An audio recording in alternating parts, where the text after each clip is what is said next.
পরে কবর তো না উঠি আস্তে আস্তে বাড়ি ধরে বাইরে আয় বলছে।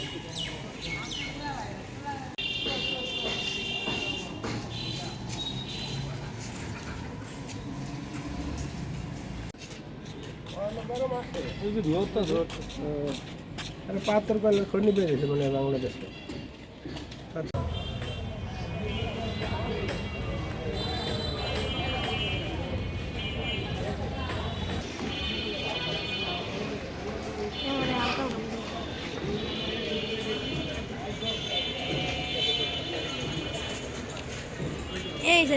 সেই কুটির গোড়া দিয়ে একটি ধোঁয়া বের হচ্ছিল আর কি।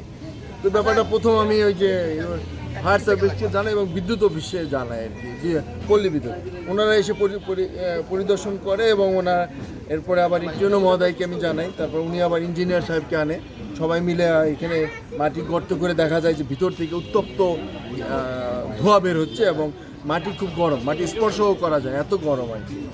তো এটা প্রথম সিদ্ধান্ত নেওয়া হয়েছিল যে ভেকুর মাধ্যমে আরও অধিক পথর খনন করে তার দেখা হবে, কিন্তু পরে আবার ডিসি স্যার ব্যাপারটা জানার পরে উনি আবার বাপকে এই করছে, ফোন দিয়েছেন, ওনারা বলছে আজকের মধ্যে তারা টিম পাঠাবে যে অন্য কোনো ইয়ে আছে কিনা, সমস্যা আছে কিনা।